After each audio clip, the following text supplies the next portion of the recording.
Bismillah, alhamdulillah, salatu wassalamu ala rasulillah. We were discussing verse number 30 and 31 with قال ربك للملائكة إني جاعل في الأرض خليفة. And remember when your Lord said to the angels, I am going to place a successive human authority on earth. We discussed this verse briefly yesterday, maybe 3 days ago. So the angels were asking, will you place in it someone who will spread corruption therein and shed blood while we glorify your praises and proclaim your holiness? Just as a reminder, we mentioned that this verse came after Allah spoke about the beginning of the creation of the heavens and earth. هو الذي خلق لكم ما في الأرض جميعا ثم استوى إلى السماء فسواهن سبع سماوات.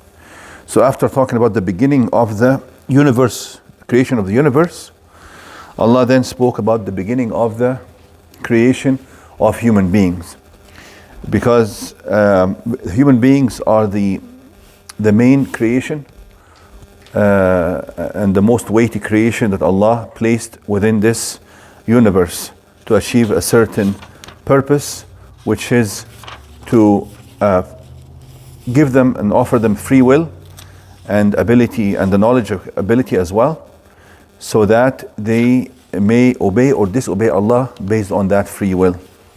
Everything else in the universe obeys Allah with no other option to disobey. That includes the inanimate objects in this universe, the whole universe, the sun, the moon, the galaxies, the stars, and of course even the angels. The angels are created in such a way that they are not capable of disobedience, and that's mentioned in the Quran.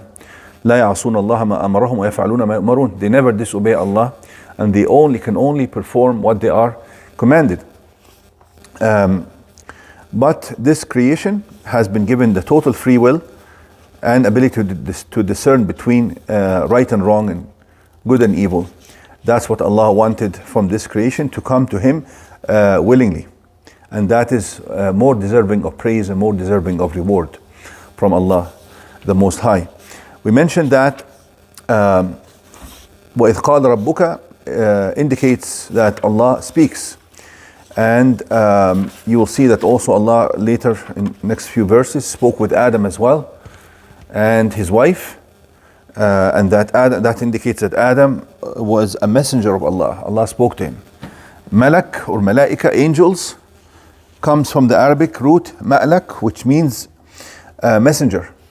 Al-aluka in Arabic is a risala, it's a message, or comes from malk, which means power. They have ability and power as well, just like Allah said about Jibril, ذي قوة عند ذي العرش مكين عليها ملائكة غلاظ شداد. He described Jibril, the angel Jibril, that he is very powerful. He also described the angels that guard the gates of the fire, that they are very powerful as well. Angels here, the angels did not know the purpose and the wisdom behind the creation of human beings, because obviously Allah wants the prosperity and the wellness and the goodness for this earth. So for Him to create a creation that can commit evil or commit good, the angels were a little bit perplexed about this fact. How can you allow for human beings to live on this earth and shed blood or spread corruption? And they felt that they might be more worthy of performing this duty of maintaining and sustaining and developing the earth, because they can only do what is good and what is right. But Allah mentioned to them, I know what you do not know. We had stopped at this statement, I know what you do not know, while we were reading from this tafsir, تفسير الماوردي. قال إني أعلم ما لا تعلمون. ثلاثة أقوال.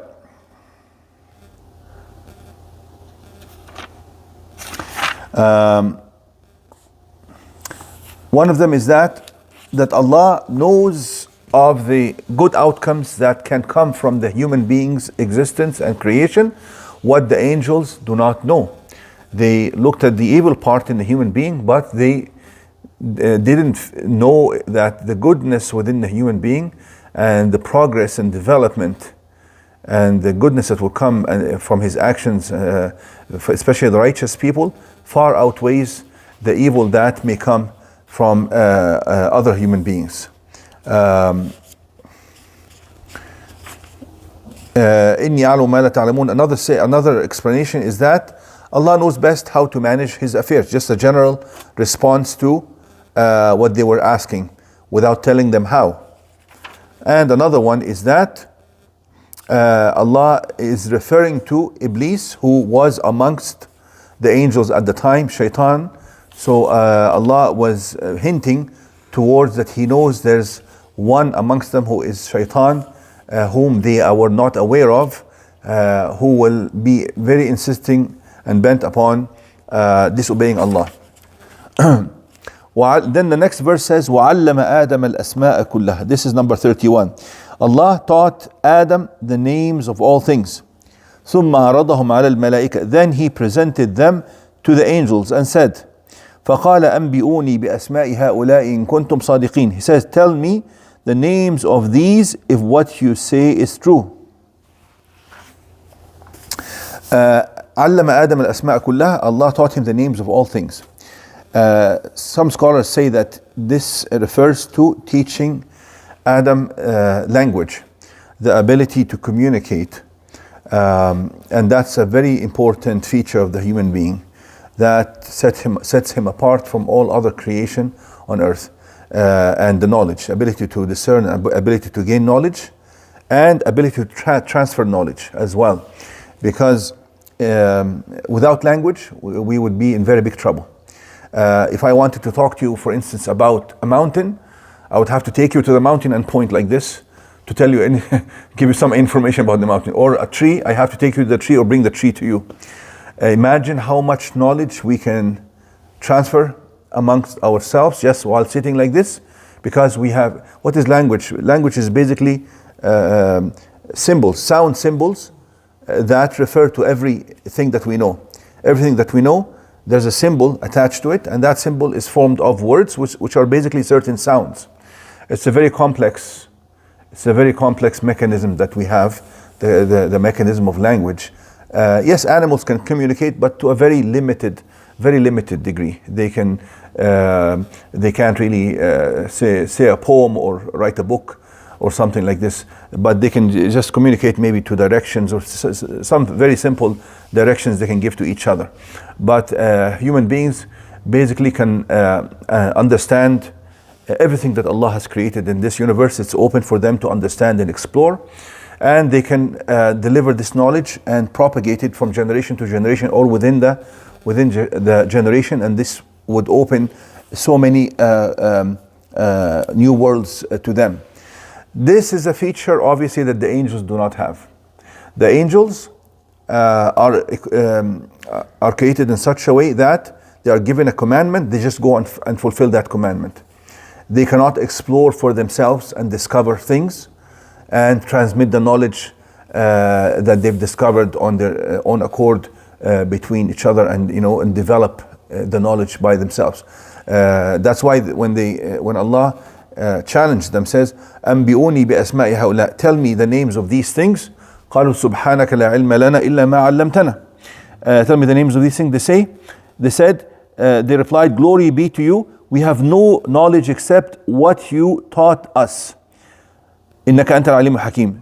You are truly the all-knowing, the all-wise.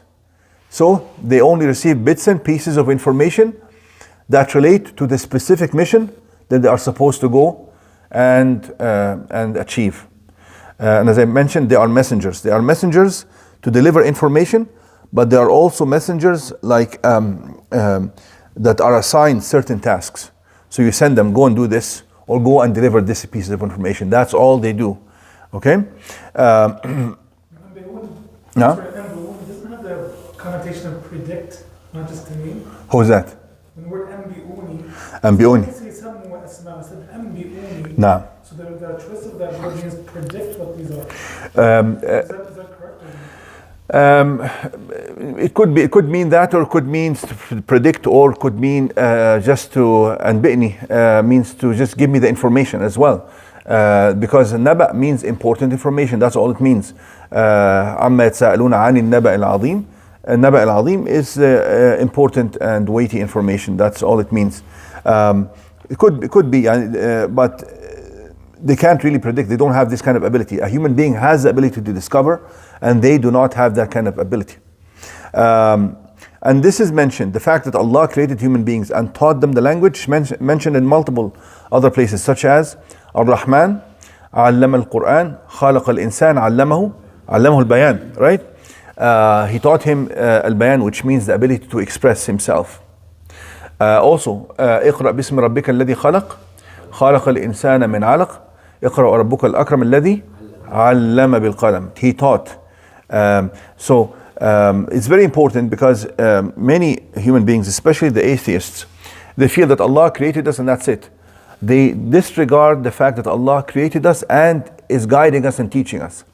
And that is why they have blocked themselves from receiving the guidance from Allah that He sends through His messengers, because they are not open to the idea that the Creator is also constantly teaching us. So this is very important. إنك أنت العليم الحكيم. Al-Alim means the all-knowing. Al-Hakim comes from one of two things. Come from Al-Hikmah, which is wisdom, which basically means very in-depth and detailed knowledge, and the ability to apply this knowledge appropriately. Hikmah is more than knowledge. Somebody who is Hakim, he knows, and he knows how to use that knowledge in the most appropriate way. And that's why Al-Hikmah comes from prevention of any kind of corruption or any kind of disorder. This is what it means in Arabic. The Arabic root means man'ul fasad, that to prevent any kind of disorder. So the Hakim only does what is appropriate. Or it comes from Al-Hukm. Al-Hukm means to judge, to make decisions, to rule. So إنك أنت العليم الحكيم. So they are acknowledging Allah's wisdom in His choices, that He has done the most appropriate thing, whether they know it or not, and also that He is the one who makes decisions. Whether you agree to it or you don't agree to it, He is going to make that decision, and you have no choice but to accept it, and humble yourself for the decisions of Allah. We'll stop here.